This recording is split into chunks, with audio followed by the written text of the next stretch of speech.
Good, good. You know, 8 years ago, I was sitting around sort of bored and told my wife I was going to go to the Comedy Zone and take stand-up comedy lessons. She looked at me and she says, "Well, dear, you already know how to make a fucking ass out of yourself. Why don't you take a class on how to be normal?" But I went ahead anyhow. I took a class, had a good time, enjoyed it. I did stand up at nursing homes for a couple of years, and then COVID came along, wiped all that off, and this is the first time I've been out now since about 2019, I guess, 2018. So, I got to acknowledge, a few years back I heard Bill Cosby do a gig on Your Best Friend. Any of you see that? Heard that? It was pretty good. He talked about his best friend being Bob. Well, it gave me the idea. I'm not going to steal his material, but I'm going to talk about my very best friend. You know, when you're 82 years old, you've made friends with a lot of people. Most of us, some of us have anyhow. And I got a couple of friends I've known for over 50 years. We've been 52, 53 years, a long time. Good friends. My wife's a good friend. They're not my very best friend. They're best friends, but they're not my very best friends. I've known my best friends as long as I can remember. As long as I can remember, I've known my best friend. My best friend is my penis. I discovered him when I was real young. We've been hanging around together ever since. Yeah. My mama told me when I was young that when I took a bath, I needed to wash my penis and keep it clean. So I did. And my penis loved that. He loved being washed. That's when we became very best friends. I'd wash him and he'd rise to the occasion. We had a good time together. We really did. We really did. I'm going to have to look at my notes here now. I told you I am 82 years old. So, yeah, we hung around together, did all sorts of things together. He was always there for us. And this is page 2. So far, he hasn't got me in big trouble. You know, when you're 82 years old, there's not a whole lot of trouble that your dick can get you into. But did I tell you that when my mother told me, she named him Jim Dog? He was my Jim Dog. Did anybody ever hear, did your mama ever give your dick a name? I don't know why she told me to call him Jim Dog. I called him Jim Dog until I was just about a teenager. Then I started calling him Dick. I called him Peter for a while, but having a biblical name didn't seem appropriate.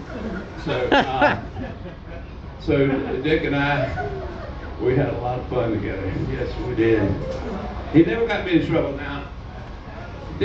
Now, Bill Cosby said his best friend was a guy named Bob, and we learned since then that his very best friend was also his penis, and his penis got him in big trouble, didn't he? So when I was about in the 3rd grade, my penis got caught in a zipper.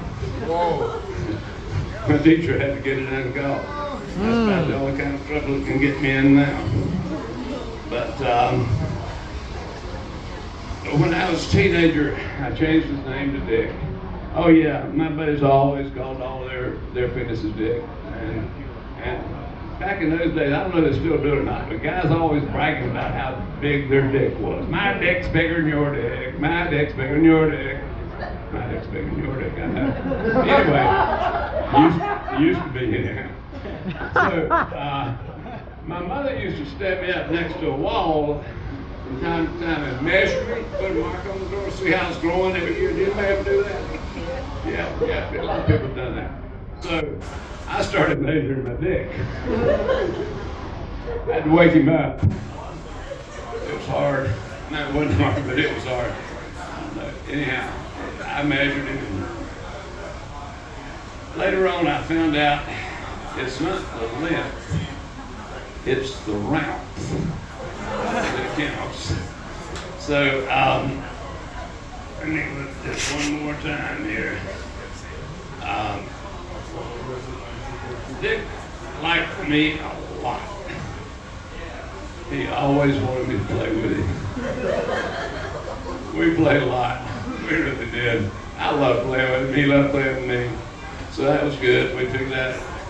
Sometimes, you know, Dick would wake up. Sometimes it was embarrassing. I mean, we started noticing girls, and particularly good-looking girls with a nice figure, you know, and he'd wake right up.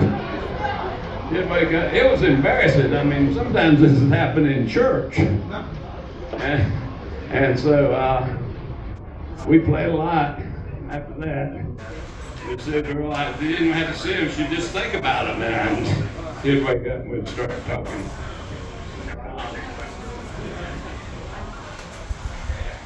Now, then something happened that was changed everything. Y'all know what it was.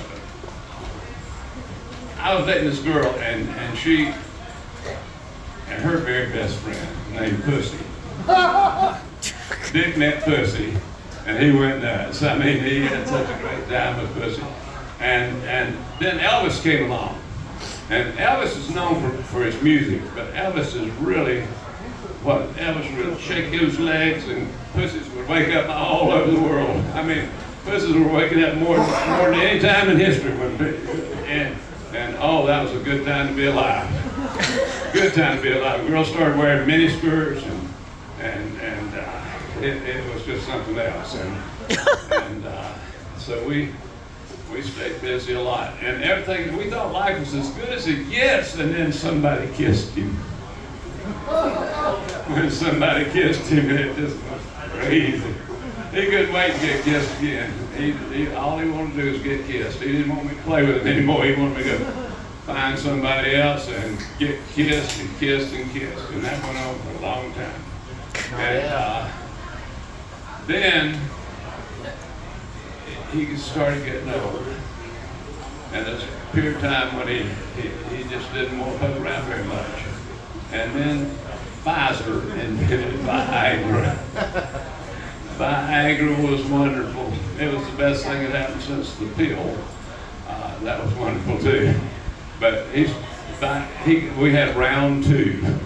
We did a lot together after that. We had a good time together, and I could go in a little bit more detail about it, because they already flashed the light on me once, and they're getting ready to flash the light on me again, so I'm going to have to stop. But I know y'all didn't come here tonight expecting to hear an 82-year-old guy talk about his dick for 10 minutes, but life's full of surprises. Thank you very much. I enjoyed being here.